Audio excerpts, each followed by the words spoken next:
It is estimated that 1 in every 10 people in Kenya are victim to a certain mental disorder. The number increases to 1 in every 4 people among patients attending routine outpatient services. However, the limited attention paid to the condition leaves patients relatively isolated, especially when no help seems to be forthcoming. Depression and anxiety disorders are the leading psychological illnesses diagnosed in the country, followed by substance use disorders. We narrow down to schizoaffective disorder, one of the rare cases unheard of in the country.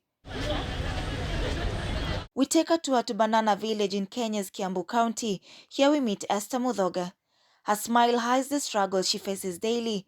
She's partially deaf, and her mother helps us identify with her story. When she was a little girl, she used to knock herself, so angry and for nothing, so aggressive. So I didn't understand when. Taking her to school, she didn't know anything. The teacher was her foundation, did tell me the problem. So I didn't know anything about her. When she got to class 4, she didn't know even to write her name. So I thought it's dyslexia or something. The 20-year-old Esther is surviving with schizoaffective disorder, a situation that took her some time to accept and come to terms with the fact that she actually needed help.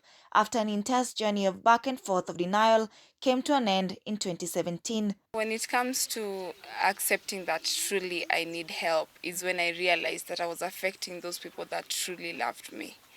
And through my behavior, through my character, I became pain instead of a blessing. She's clearly very happy to have achieved what majority with the condition have not been able to achieve. Being a model, entrepreneur and content creator, she reveals the genesis of her determination to bring awareness on her mental state.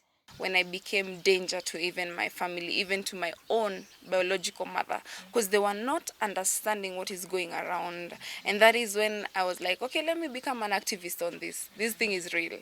Let me speak about it. Esther's mother, Rachel Njuguna, is among the ingredients of her inspiration. The love between the two shines through their smiles as they take up chores in the house, despite the relapses she faces occasionally. Raising a child with a mental illness has not been easy on her part, but what has kept her going? Her little sister let Esther take the place, like the last born. And she could just know, Esther, you know what? Go sleep. You're so manic, you're so talking. No, we realize how when she's getting manic, when she's getting out of control. We just manage that. Love and nothing else. Esther has not been spared from the suicidal bouts just as presented in other psychological dysfunctions, but she says her medication together with her doctor have contributed a lot to her betterment.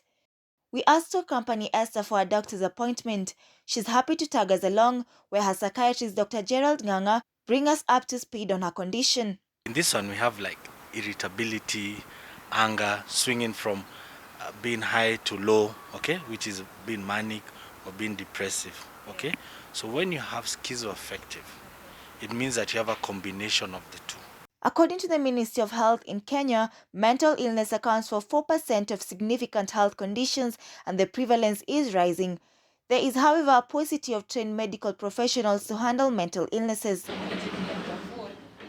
Most health workers in dispensaries, health centers and level 4 hospitals have limited training in attending to mental disorders, meaning many patients are lost in the referral system before they're able to get help. We need to employ more mental health specialists, more so in the counties, because you get people coming from as far as Eldoret, Kitale. You go to this other northeastern side, there's practically no one, so they all come here. Dr. Okay. Nganga's parting shot is for Kenyans to break the silence surrounding mental illness through addressing stigma and promoting better understanding of mental health and taking seriously the experiences of children and young people. Esther is also partially deaf, and Njuguna has sent an appeal for well wishes to come to the aid to help raise 3 million shillings to help get Esther for surgery come December.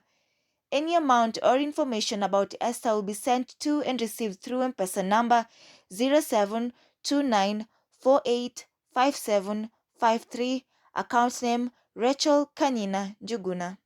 Given the substantial anticipated burden of mental disorder in the context of COVID-19 pandemic, mental health response should be given a higher priority as Esther thrives to bring awareness on this disorder that has put her life on the edge.